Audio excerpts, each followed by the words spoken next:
come here today to hear about Venezia. And Kathleen contacted me, what, a year ago now, I think. Yeah. And we've been trying to get this scheduled for the last 3 or 4 times, but we couldn't get people to come. Oh. Which I don't understand why. It was a great, But anyway, We got a few. Yeah, we got a few today. It's 104, George. Yeah, It is like it's nice to get out of the heat. But anyway, I'm glad she was able to make it today, and I'm really looking forward to her presentation and about Thank you. Casanova. Thank you. And so, without further ado, Great, thanks. So thank you for coming out in the heat, despite the heat, and being here today. I appreciate it.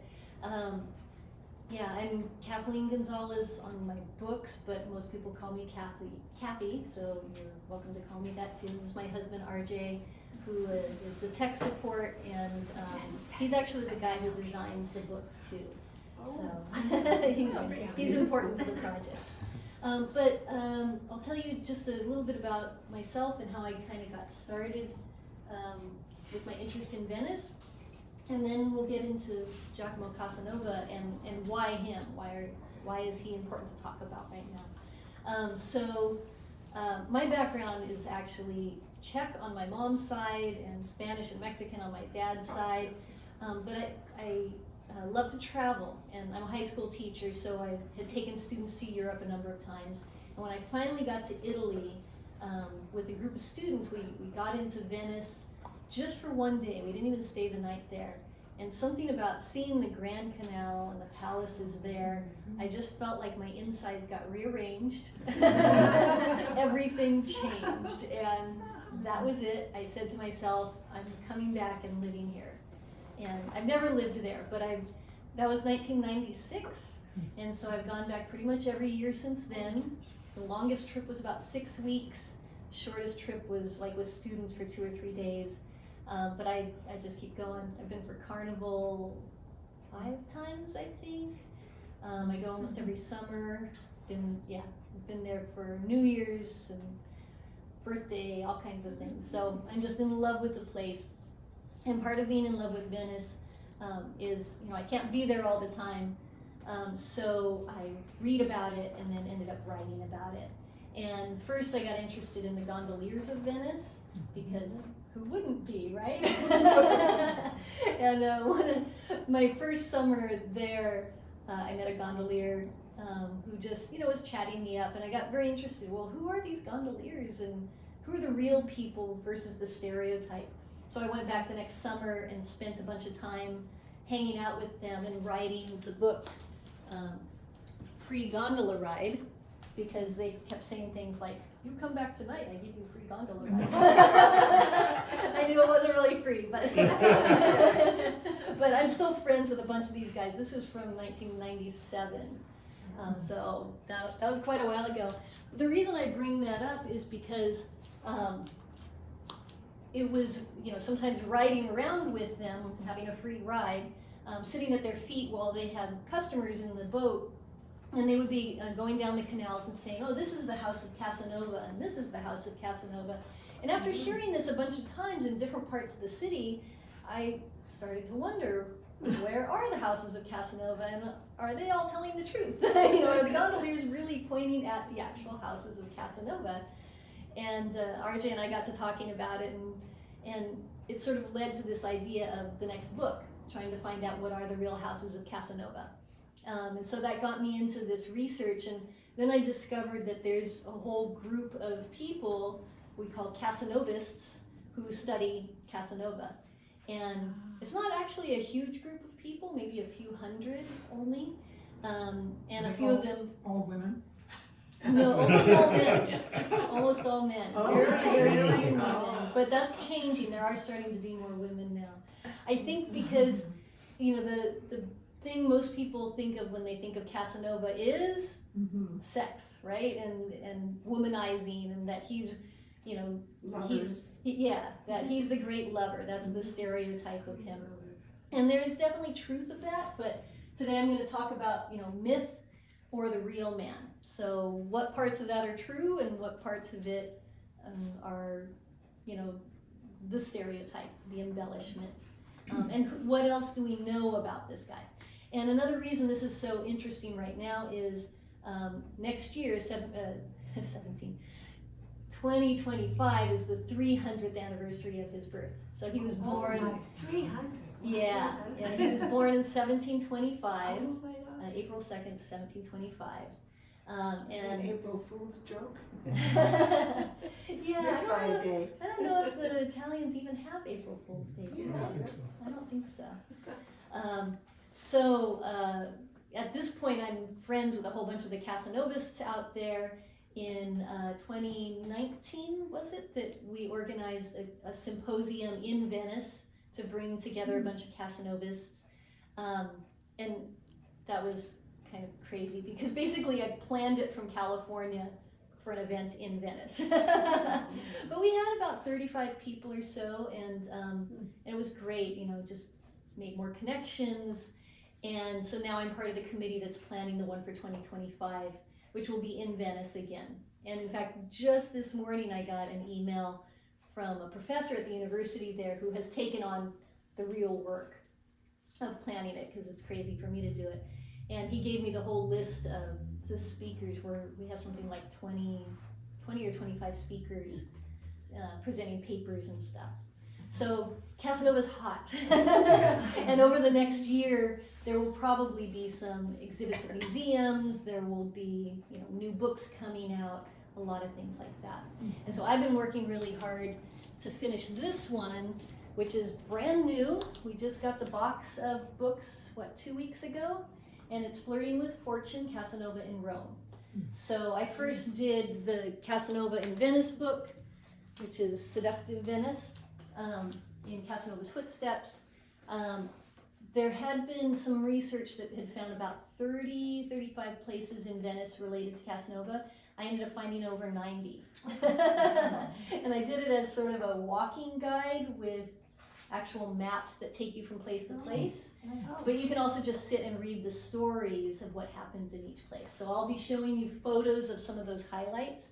And one of my friends who lives in Rome, and he's a Casanova scholar, I was in Rome in 2019, and he took me for a walk around just one neighborhood.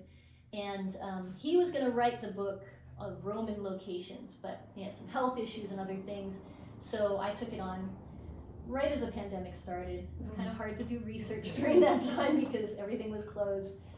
So it took me a while, but this is now done. So we even found some new locations that other scholars hadn't identified yet. So I have some fresh research to share with people and present at next year's symposium. Okay, so that's kind of the background. So you've all heard some of the myths of Casanova. Have any of you seen any of the movies? There was a movie with Heath Ledger. Remember that one? Yeah. That was some time ago, yeah. Yeah, that was a while ago. Do you remember, there's a scene where he's in a convent and all the nuns are hanging out the windows looking, calling his name, that kind of thing? Yeah, and that's in Venice. That's myth.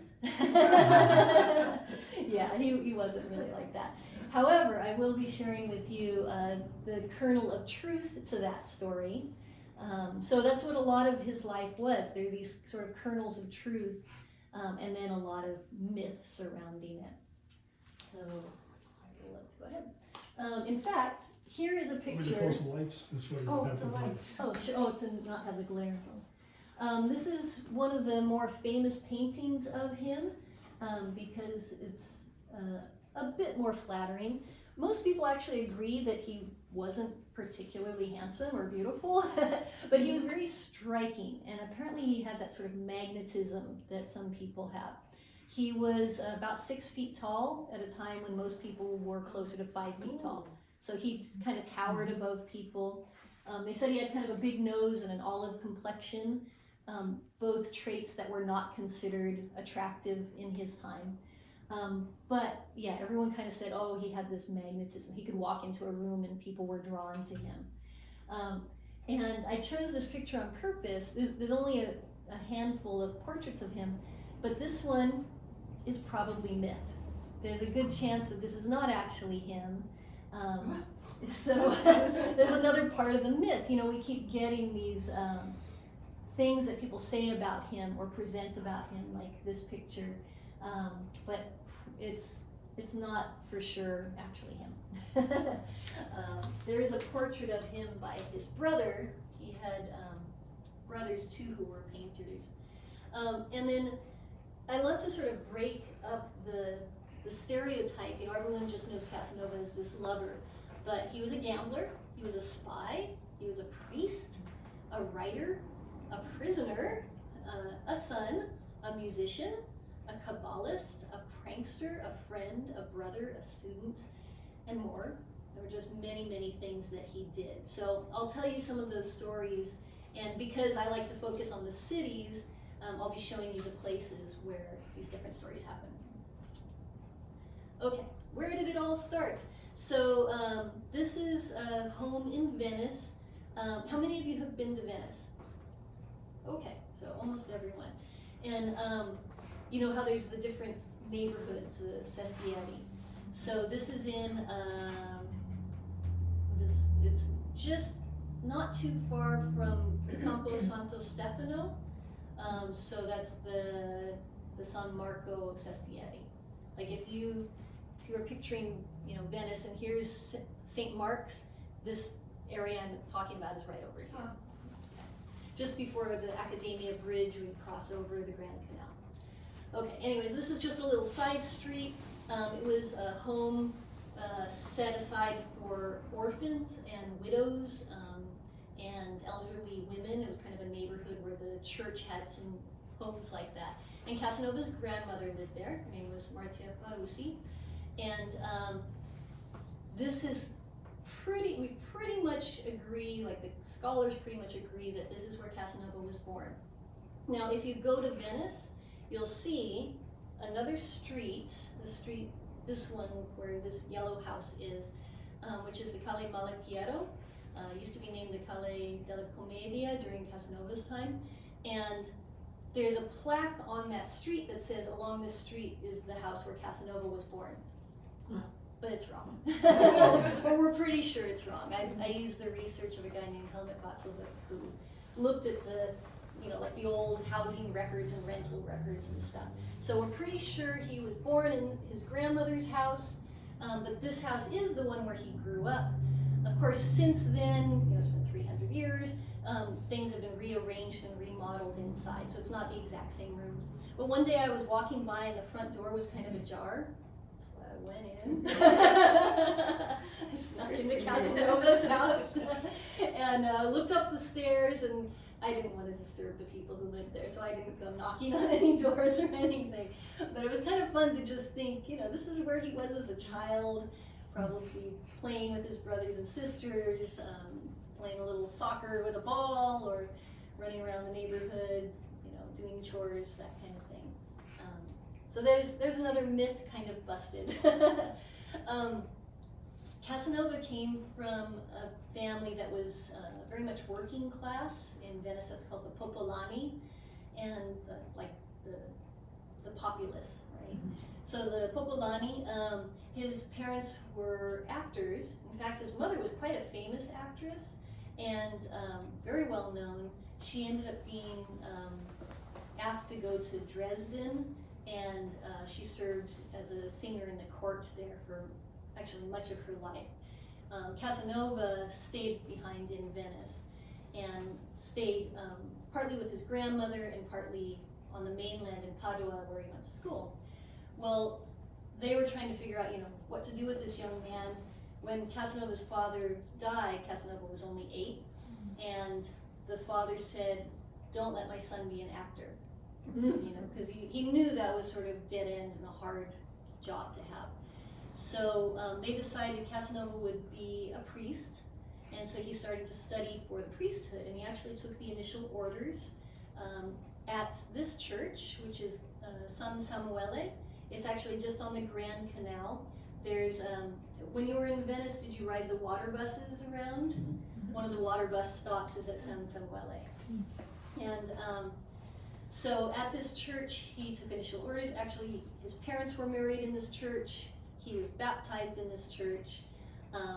And then he was studying with a local priest, Abate Tosello, and the Abate kind of prepared Casanova to say Mass, to do the sermon.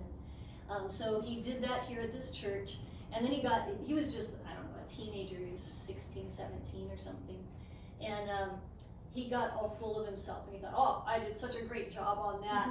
Next time, I'll be prepared. I don't need to memorize my whole speech or anything. So he went out to lunch before he had to do the sermon, had a little too much wine, got up into the pulpit and stood there and then kind of froze. And all his sermon just left his mind. He got kind of dizzy. He said a few words and collapsed, like fainted. And he was so mortified and embarrassed. He fled Venice and went to the mainland until it sort of all blew over.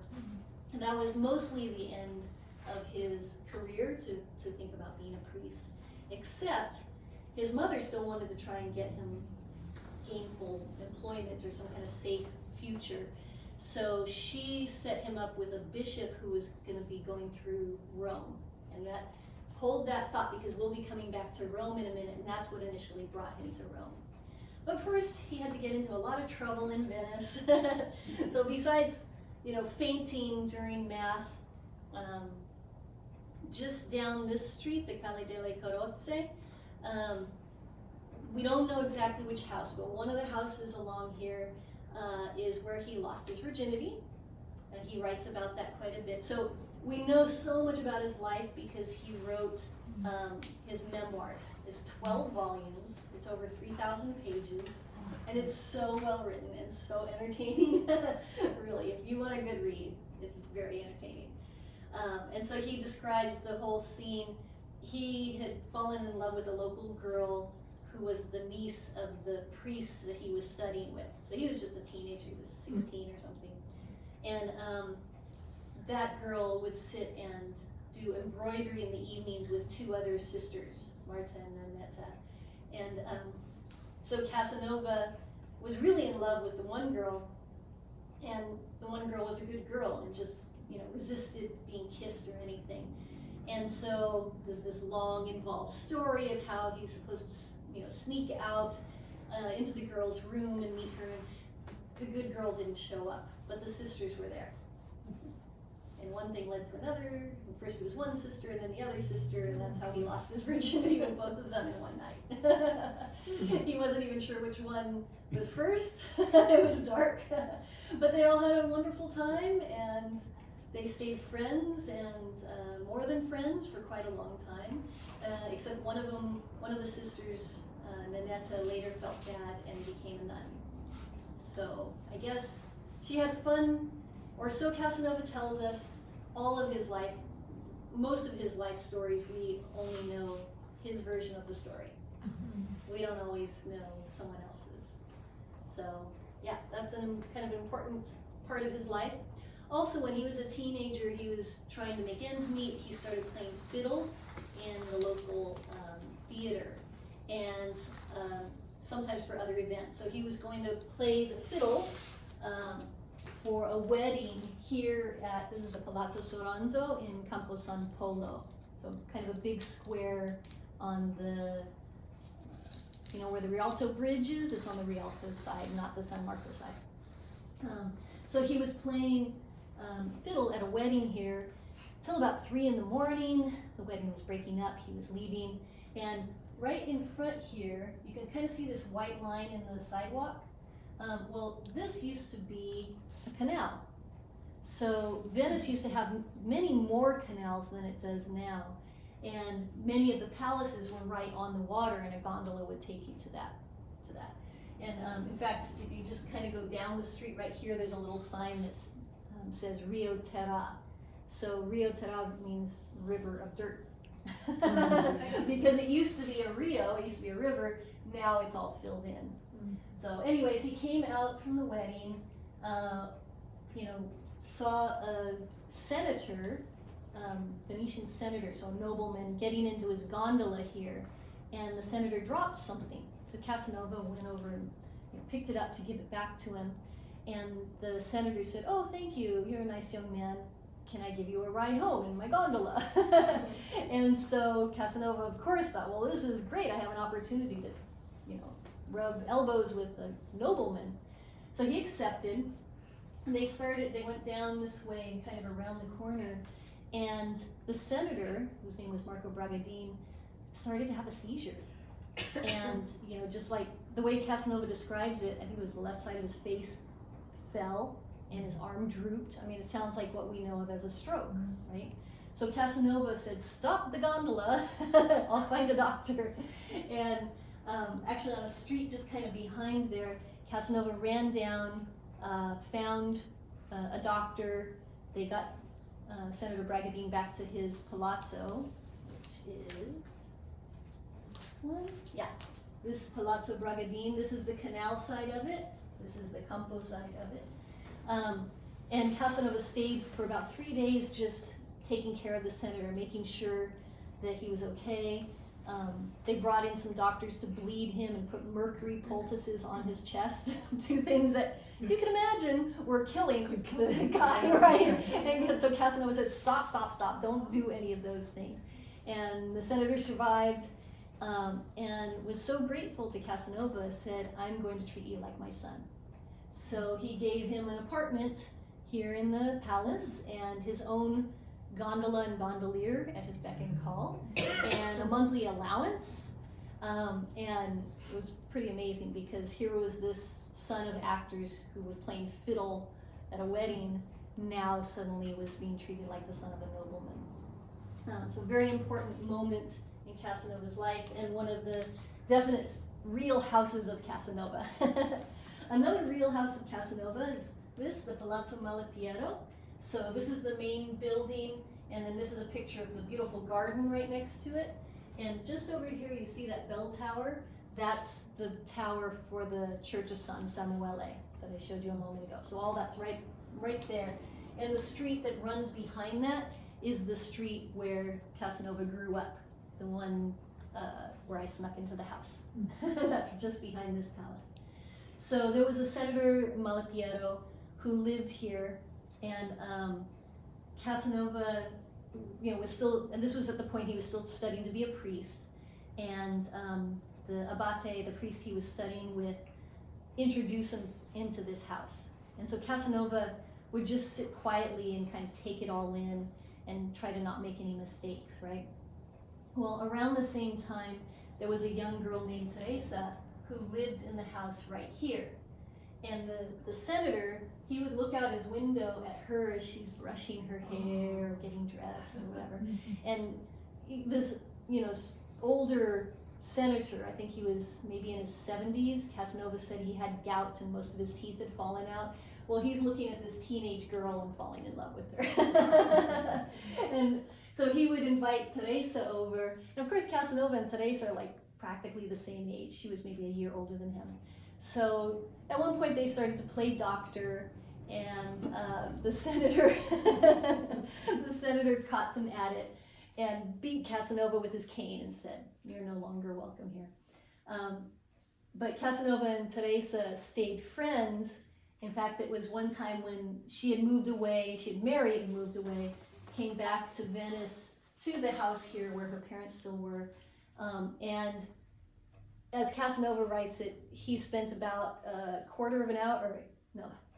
hour with her, but it was after the first quarter of an hour or so that resulted in their daughter that they had much later. Oh. He did not know that he had gotten Teresa pregnant, and it wasn't until some years later he ran into her in London and saw this girl and found out it was his daughter. And then Casanova did the right thing and actually paid for her education and things like that. So another interesting place, and also super important because Casanova really aspired to the nobility. And so first Senator Bragadin, Senator Malipiero, it was elevating him in the world from being the son of actors, which most people disdained someone like that. It's not like Hollywood stars now, we all, admire them so much. Back then, that was considered very low class. And the women actors were basically considered prostitutes. So, yeah. Sorry, what year are we talking ballpark? So he was born in 1725, 25. and so at this point he's an older teenager, about 18 or so, so 25, 35, 40, early 1740s. Mm-hmm. Okay. Thank you. Yeah, and please, any questions you have, just let me know. This is kind of a fun spot if you're in Venice, the Cantina do Spade, because it's the same place, same name as when Casanova was there. This place is over 300 years old. It's really close to the Rialto markets, and it's a ciccheteria. So, do any of you know what cicchetti is? No. Cicchetti? It's the small plates or small dishes that you get in Venice. Kind of like a lot of us know about Spanish tapas. Yeah. It's the Venetian equivalent. Oh. Yeah. Did you have cicchetti when you were there? Yes. A lot of the time it's seafood or like fried mozzarella, fried zucchini flowers, stuffed tomatoes, but lots and lots of seafood too. So this place is really well known for that. In Casanova's time, it was also an inn, and there were rooms up above. So yeah, we've eaten there a number of times. Now, I asked if any of you had seen the Heath Ledger movie of Casanova and all the nuns. Well, that's a myth. He never did anything like that. But he did have an affair with 2 women at a convent at the same time. And that happened in Venice.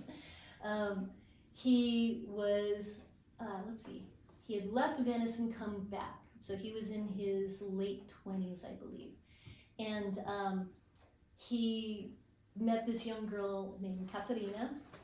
Her older brother was sort of a card sharp and sketchy business dealer, trying to get Casanova to finance some sketchy business deals, and Casanova was very wary and said, "No, I'm not going to get caught up in that."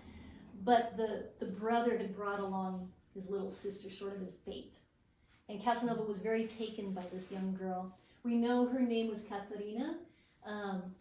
Casanova often doesn't tell us the names of the real people in the stories.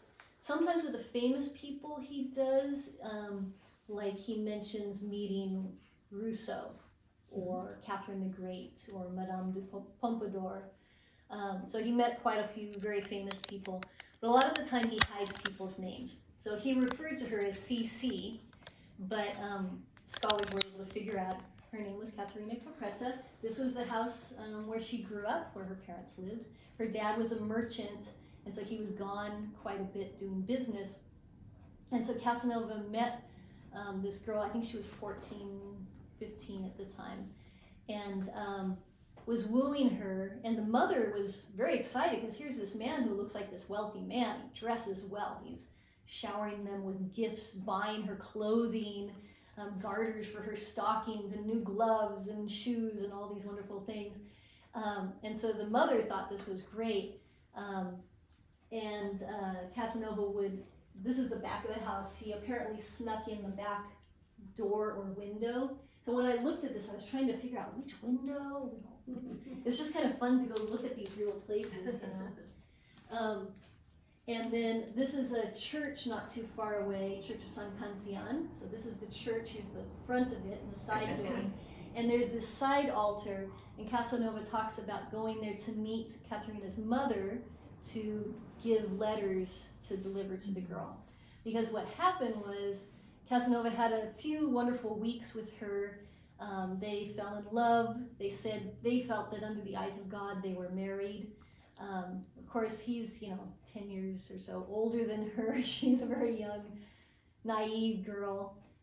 He has this reputation as a great lover, and I think it's important to know that he didn't just have a lot of one-night stands, like use them and leave them and then badmouth them. He wasn't like that. He seemed to be in love with being in love. So he seemed to fall in love many, many, many times in his life, particularly when a woman had intellect one of the great loves of his life was a woman named Henriette, who was his intellectual equal, super smart. And he said that was the best thing about their relationship was the conversation. It made the sex and everything else that much better. Well, with Katerina, there seemed to be this sort of pure innocence about her that really attracted him. So he felt like they fell in love. And as soon as her father found out that this older man was seeing his daughter, he said, "That's it. Pack your bags. You've got 15 minutes. I'm sending you to the convent." So he had her sent to the convent on the island of Murano. That's the island where a lot of the famous Venetian glass is made. So there's a church there with the convents, and she was sent there. And so Casanova would meet with her mother here, and he would sit here like he was praying, and he would drop a note, and then the mother would pick up the note and bring it to Caterina. Well, while he was kind of having this ongoing affair and trying to continue the relationship with Caterina, she's in the convent, right? He would go to the church, and he would go to a Sunday mass, and he would sit and pray. This very well-dressed man, and all the nuns would be behind the grill, and they'd say, "Oh, who is this man? He looks so sad. What is his story?" And he wanted to be there so Caterina could see him. Well, another nun, who we believe was Marina Morosini, saw him and became interested and found a way to send a message to him, which started a torrid love affair. And then it turns out that Marina, who was older, she was, I think, in her early 30s by then, she was having an affair with the French ambassador. They had a little, what they call a casino, which is a small casa, so rooms they would meet at. The French ambassador would sneak her out of the convent.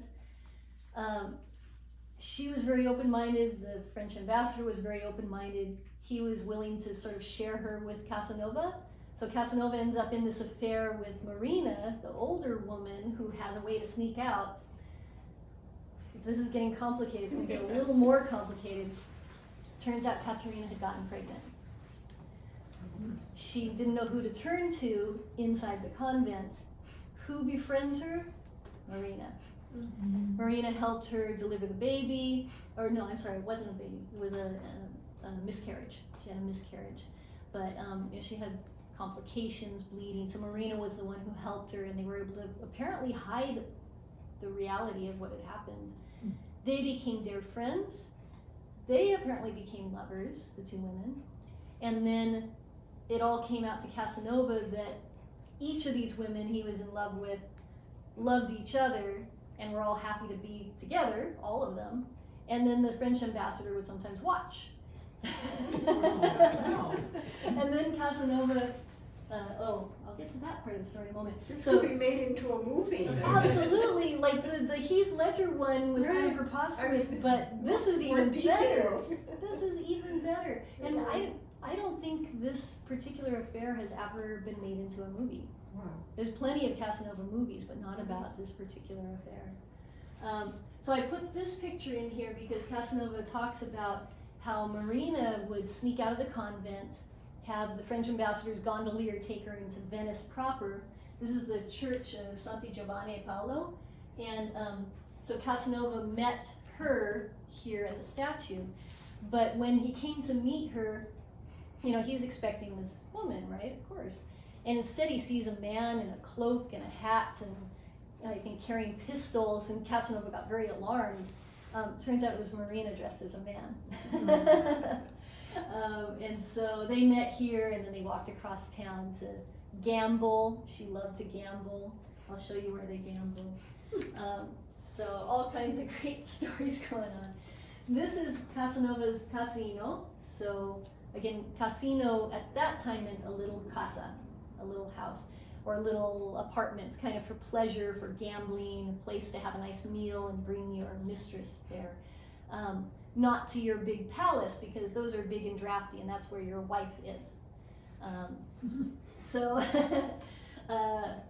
he talks about tying up his boat outside the window, so his place was somewhere along here that had, windows out to the canal. It's a hotel now. I'd gone there, I talked with them, I'm like, did you know that this was a place where Casanova stayed? And they're like, no, we had no idea. And this is a picture of the French ambassador who would sometimes come and sit where there was a little hole in the wall, and he would watch Casanova with them in it. And they would all take various turns.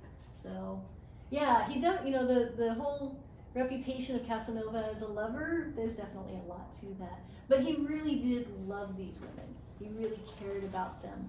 And what usually happened was any woman that he had a relationship with, a younger woman, he would make sure that she got married, which is really what a woman needed at that time to have a secure future, to be taken care of.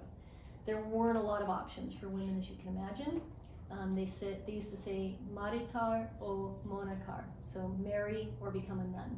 Mm-hmm. Really, there's sort of a third option, which is to be a prostitute or a courtesan, which was the high class prostitutes. That's more for the upper class women. The more, the popolani, women worked, right? They had jobs, but they usually married. And here is, when we think of a casino as a place to go gambling, they actually called that the ridotto. And this is probably the most famous ridotto in Venice in the 18th century. It's now part of the Hotel Monaco. So if you go to Venice, you can go to the Hotel Monaco and ask nicely, hey, can I go up and see the ridotto? And they'll usually say yes, unless there's a special event, because it gets rented out for weddings and stuff. So we know for sure Casanova went here a bunch of times. He went with Marina Morosini to gamble and so on. Okay, just a couple more sites in Venice. The painter Francesco Guardi, who painted lots and lots of paintings of Venice, lived in this house. And I mentioned Casanova had two brothers who were both painters. So one night he went with his brother to the house here. That plaque on the wall there says it's Guardi's house. And I mention this also because we're going to see his brother in Rome with another painter. I had that long list of all the different things that Casanova did. One of them was he was actually the manager of a theater in Venice. So this now, it's on the Grand Canal. This is now a hotel, but it used to be the Teatro Sant'Angelo, so a theater, and Casanova was the theater manager. They said he actually was quite creative. He was one of the first people to make like big posters advertising the plays. He did translation work.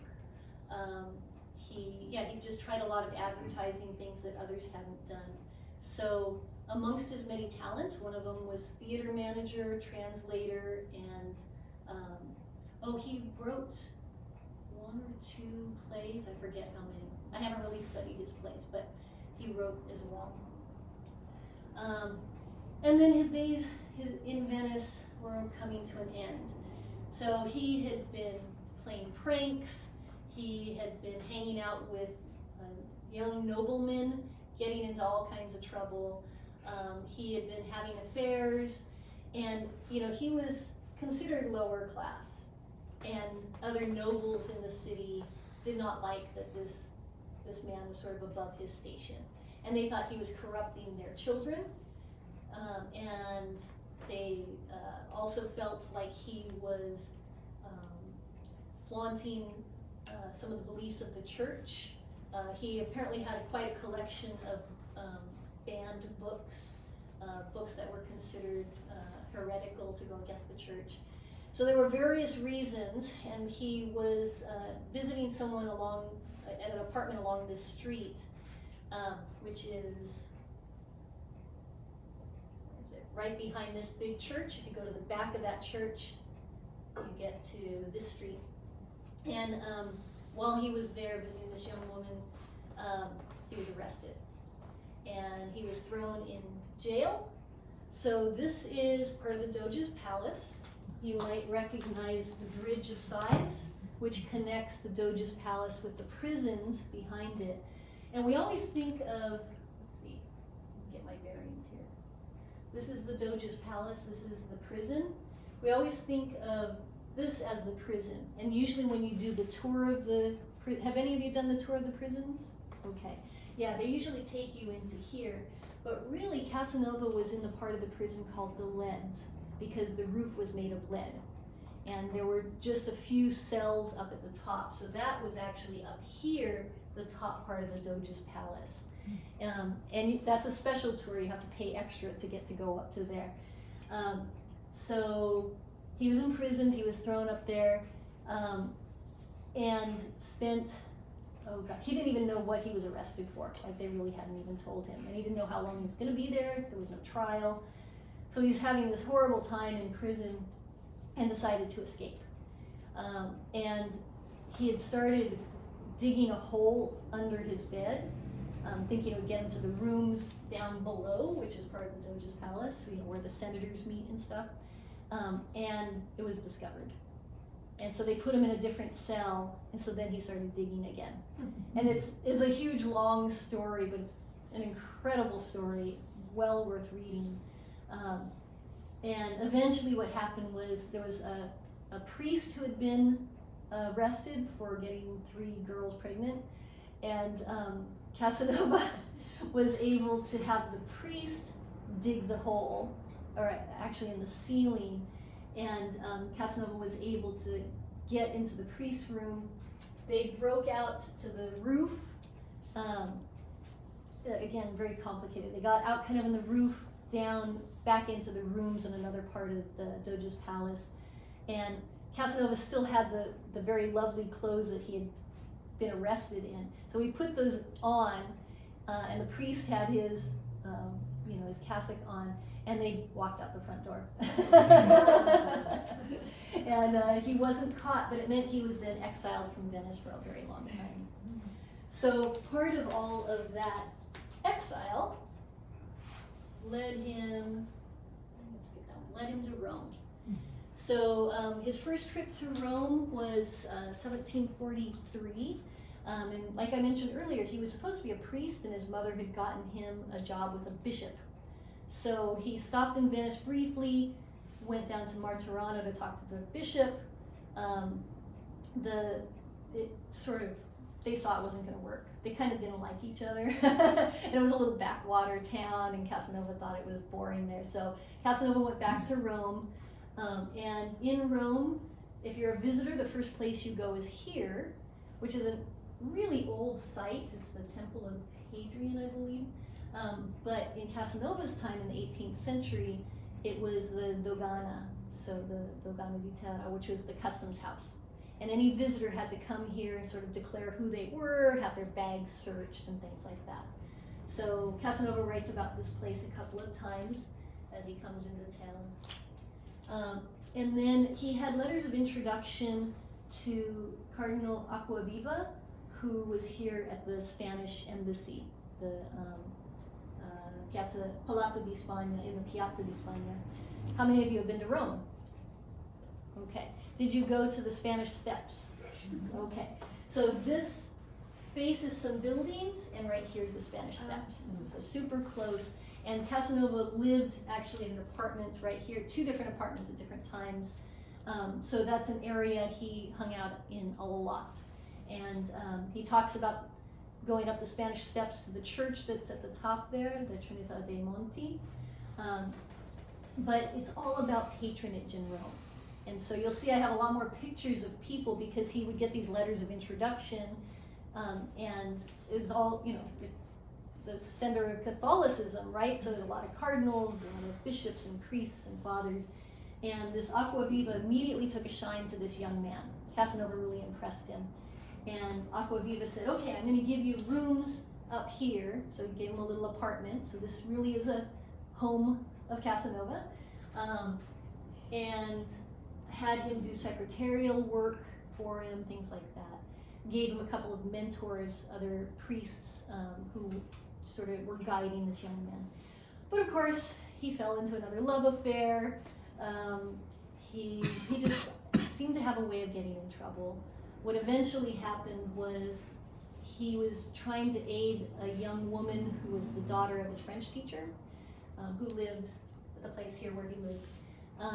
And the young woman wanted to elope with this young man, and Casanova kind of got embroiled in it, and the girl got caught. And the cardinal said, you know what, Casanova, I really like you, but I can't have any of this bad behavior around me. So he said, you're gonna have to leave town. I'll give you some money, I'll give you some letters of introduction. So Casanova's first trip to Rome in the 1740s ended up being cut kind of short.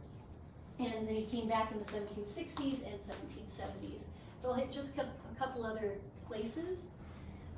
He spent a lot of time here at the Palazzo Santa Croce. The prince and princess of Santa Croce really liked him. Just they thought he was a great conversationalist. He would come to their evening, they would call it a salon, where people were just invited to come to have refreshments, maybe to hear some music, to discuss ideas, to play cards, things like that. So he spent a lot of time with them and then met other nobles. So see, again, there he is hanging out with the nobles. That was the crowd he always wanted to be with. And same kind of thing here. This is the Palazzo Colonna, and that's Cardinal Prospero Sciarra Colonna. So again, another grand Roman palace, very powerful man in the church who also took a liking to Casanova, and also would have these gatherings in the evening. That was the thing in Rome, lots of these kind of gatherings in the evenings where people would come together. And this is the Palazzo Venezia. Casanova kept coming back here on various trips back to Rome because this is where the Venetian ambassador would live. And so there were a couple different Venetian ambassadors over the years that Casanova visited. But why do you think Casanova wanted to talk to the Venetian ambassador? Any guesses? Get back to Venice. Get back to Venice. Yeah, he wanted to get back to Venice. And here's, remember I mentioned the painter earlier and Casanova's brother? So this is his brother Giovanni, who was a painter, and he mostly did drawings of sculptures and things like that, not so much portraits. And then this is Raphael Mengs, probably considered one of the best painters of the 18th century, and he was the teacher to Giovanni. And this is Johann Winkelmann, a German scholar and priest. So some say he was a pagan, so that's kind of questionable, but he was a painter. He's the person often credited with the idea of, like archiving architectural works. And so these three were all friends. When Casanova came to town, Giovanni said, hey, I'm staying with Mengs at this house. So this is the house where Mengs had apartments. He was married, had a couple kids. And so Casanova stayed here too in Rome. And this, if you go to the end of that street, you come almost to the Spanish Steps. So again, things are all really close together there. And that's it. So I have lots and lots of other ways to, I'm kind of obsessed. Like I said, I have lots of other ways to share information. Where is it? I have a blog that's called seductivevenice.com, and on the blog I just post whatever, pictures from my trip to Venice, research into Casanova, research into other things.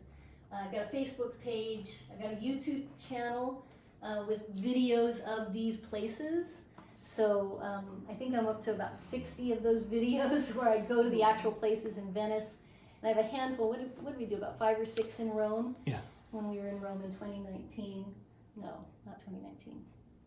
When were we there? 2022. Yeah.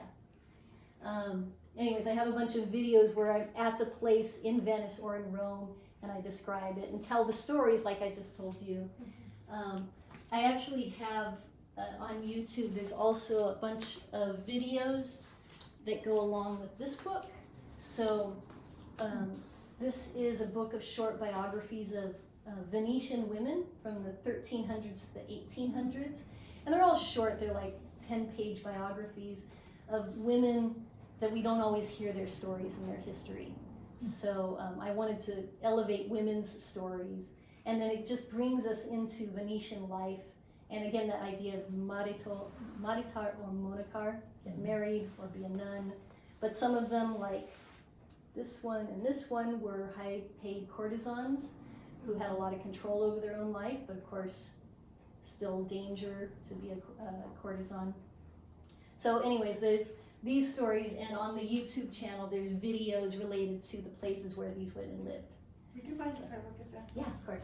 Thank you. I should mention also, that's the second edition because I added 3 new chapters to it.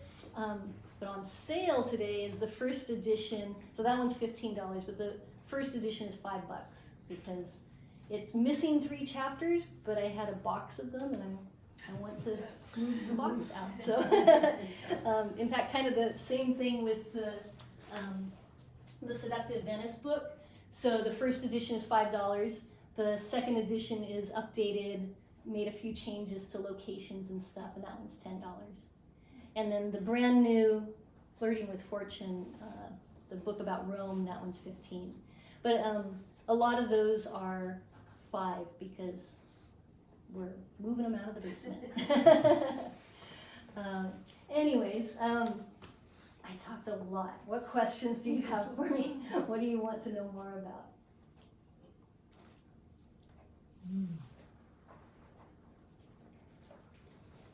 What got you interested in Casanova? You know, it was from hanging around the gondoliers and just hearing them say this is the house of Casanova. So then I started to read the memoirs, and you know, it's 12 volumes. It takes up this much shelf space. And so there's one good English translation. There's some bad English translations, but there's one good English translation, and I ordered it off Amazon. Oh. Yeah. And I just got so engrossed in the writing. It was so well written, and I just kept reading more and more and more. Which translation is the good one? By Willard Trask, Trask. Yeah, Willard Trask. Yeah.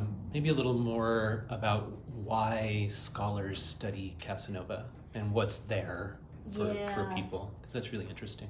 Yeah, and this is the part I actually struggle with because he did things that are reprehensible. You know, like I showed you the Cantina do Spade, the inn that's been there for 300 years, but I didn't tell you what happened there. Because it's one of the worst, you know, one of the more horrible things he did. He was a teenager, it was carnival time. During carnival, people would wear masks, they'd run around the streets. There was a lot more sex because you put on a mask and you could just sort of get away with it. And the wealthy would put on a mask to look like they were poor and the poor like they were wealthy. And so you would get everybody kind of consorting with people they wouldn't normally get to do that with. And there was apparently, according to everything I've read, there was apparently a lot of sex going on too. So Casanova and his teenage friends, a few of them were young noblemen, they were out at carnival wearing their masks. They saw this young woman with her husband and 2 other men, and they told the 3 men, the Council of 10, you know, basically the law, they want you. And so they took them on a boat to another island and kept the woman with them and took her to the inn, and all of the young men spent the night with her. And so when Casanova writes it, he tells us that she laughed and thanked them at the end of the evening. Right. And there's one woman Casanovist, Judith Summers, who wrote a book about some of the women in Casanova's life, and she says, no, this is a gang rape. Like, why are we calling it anything else? And so, you know, one of the things that a lot of the scholars of Casanova all agree on is we don't always like this guy. He did some reprehensible things. It was really hard to write the Rome book. I almost didn't write the Rome book because there's incidents of incest and what we now call pedophilia, which that term was not invented until about 100 years after Casanova. During the 18th century, the age of consent in most places was 12 years old. So if he's with a girl who's 13, in his milieu, that's okay. To us, it's not. Especially to like a 21st century woman, that's not okay. So how do I deal with this as an author? And so this is one of the things, like RJ brought up, why do people study this guy? Partly because these are thorny questions. How do we understand this in our time now? And the symposium for next summer is titled Casanova in Time. How do we understand him and his legacy in our time now? And do we judge him by our standards? A historian would say, no, you don't. But it's still uncomfortable, right? It's And still where uncomfortable. did he die? Was it old age or was other things? Yeah, so the last 13 years of his life, he was mostly destitute by then. And he did have some powerful and wealthy friends. So a guy named Count Waldstein, who was in what's now Czechoslovakia, in a town called Dux, D-U-X, or Dukov in Czech, said, Casanova, come live with me, you can be my librarian. And so Casanova organized his papers and his books and things and lived the last 13 years of his life there. Was depressed, actually. And Casanova's doctor said, you know, why don't you write about your life? Maybe it will bring back some good memories, which is when Casanova wrote his memoirs. Huh. And so he died at, let's see, how old was he? It was 1798 minus 1725. What was he, in his 70s? I should know that. That's a long life. Big, long life. 23. Yeah, and he apparently had some kind of bladder disease or something that he died from. And his memoirs are also probably one of the best records of life during that time. Yeah. He was very detail oriented, so he wrote about travel and food and clothing, and so it's this really rich record of that time period when there wasn't very much. Yeah, his is one of, yeah, like RJ said, one of the best and only records. And he traveled, he went all the way to England, all the way to Russia, and then, you know, the span north to south. I mean, he basically covered all of Europe, so we know what it's like to travel in carriages and coaches and sleep at inns and things like that. I have a lot in the new book about staying in inns. I did a bunch of research into that. And he met all these famous people, numerous kings and queens, three or four popes. I think it's 3 popes. You know, Catherine the Great of Russia, the King of England. Sorry, not the King of England, the King of France, Louis the 15th, I want to say. And yeah, I forget the long list. And then other, like he met Ben Franklin, Jean-Jacques Rousseau, I forget, Thomas Mann, not Thomas Mann, sorry, wrong one. I forget. Anyways, a whole bunch of other famous writers, philosophers, thinkers. Oh, Voltaire, he met Voltaire. Yeah, so it just brings this really rich history from sort of the perspective of a person living it rather than like a philosopher writing philosophy or something. How did he actually support himself? I mean, was it through his contacts with the nobles? And I mean, obviously he had a magnetic personality, but how did he support himself? That's an excellent question. He had the Senator Bragadin, the one who had the stroke, gave him a monthly stipend that helped, and then he would often gamble and increase his money, or he would lose money. Sometimes it was like Marina Morosini. She was a wealthy noblewoman living in a convent, but she had a lot of money. She would give him money. There are other women who gave him money, gave him a place to stay. Sometimes he was a charlatan, and he would, you know, trick people out of their money. Like I said, not always a great guy. So he must have been very entertaining. Yes. Entertaining, you know, to these nobles, and I mean, he Absolutely. was traveling all over Europe. And Yeah. obviously he had money to do that. Yeah. Yeah, but mostly things like gambling and hanging out with nobles and so on. That kind of patronage. The French lottery. There was the French lottery, yeah. He was one of the people who kind of semi-stole the idea for the French lottery, but is kind of also credited with starting the French lottery. Made millions of dollars, like literally millions. set up a whole factory to make a certain kind of embossed silk fabric or something like that, employed all these young women, had affairs with a bunch of them, spent most of the money he made on the lottery on these women in his factory. I mean, it's just crazy. He would have millions and spend millions. And he said that's what brought him pleasure. He loved pleasure. How many children did he end up with? It's a really great question. I don't think anyone really knows for sure. We know about the daughter with Teresa. In the Roman stories, related to the Roman stories is a woman he met in Naples, that he had had an affair with. She had come to Rome, and so I write about that extensively in there. They had an affair. She was married. The husband seemed to know. The husband was apparently impotent, and so possibly the husband wanted a child, and so just kind of turned a blind eye. Well, you know, what they expected came to pass. The woman, her name was Donna Lucrezia, got pregnant. Some years later, this is one of the crazy stories. Okay, I guess we're gonna go there. Casanova fell in love. He was passing through Napoli. He fell in love with this young woman, wanted to marry her, went to meet her parents. Guess who her mother is? Donna Lucrezia. Yeah. And he said that they had not consummated their relationship yet. But what later happened was the daughter was Donna Leonilda, and she ended up marrying a man much, much older than her. I think he was in his 70s. Wanted a child, couldn't have one. So Donna Lucrezia and this older husband sort of threw Casanova and Leonilda together, and guess what happened? She had a son. Mm-hmm. So that would be Casanova's son and his grandson. Oh my gosh. Yeah. And you know, some people say, no, it's not a real story. Because we know that Casanova was a great storyteller. So we know he changed some dates, he embellished things, he moved some things around to make a better story. We know that for sure. And so it's hard sometimes to tease out what's true and what. Does he just want to shock his audience? Mm-hmm.